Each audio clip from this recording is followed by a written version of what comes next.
понаслышке знаете, что такое маленький город далеко от Москвы, в России. Как, на ваш взгляд, зачем нужно проводить такие праздники, как Зимние улицы, спортивные праздники с приглашением таких звезд в маленьких городах, в столицах?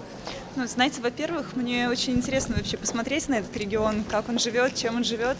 И вот я подлетала сюда, и когда самолет приземлялся, у меня такая мысль промелькнула, что действительно, наверное, я много общего увижу с Ханты-Мансийским округом, с городом Няганью, в котором я жила, росла, начала тренироваться. Ну и знаете, вот в городе Нягань никогда подобных праздников не проводилось, но в Ханты-Мансийске все начиналось с Кубка Югры, с Гран-при, переросло в этапы Кубка мира. Ну и для нас, маленьких детей, еще занимавшихся молодых юных спортсменов, это был вообще шикарный, огромный праздник.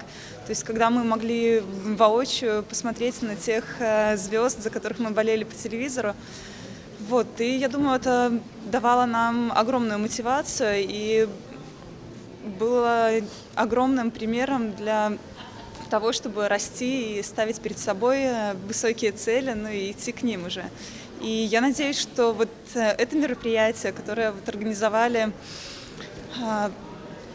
ваши представители, которое будет проведено здесь, в Республике Коми, я думаю, что оно даст свои плоды через несколько лет, через какое-то количество лет, когда вот эти детишки посмотрят сегодня, посмотрели несколько лет назад уже тоже на звезд спорта, хоккея, я знаю, фигурного катания.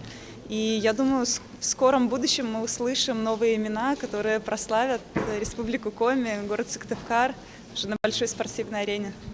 Что вы слышали, что вы знаете о Республике Коми, что бы вам хотелось здесь увидеть? Знаю мало. Слышала тоже не очень много, но, конечно же, знаю, что Раиса Сметанина, ну и вообще является жительницей этого региона, уроженкой этого региона.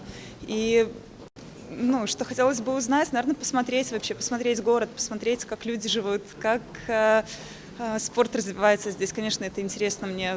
Но я вот, знаете, у меня хороший пример из детства есть, когда действительно вот в городе Нягань не очень большой выбор тоже был с количеством секций. Ну, и так как это действительно зимний регион, я думаю, что с зимним спортом, с лыжным спортом, с биатлоном здесь все будет в порядке. Ну, а я уже постараюсь, не знаю, что-нибудь интересное рассказать, что будет, что уже заинтересует ваших жителей. Где наша Даша? Как это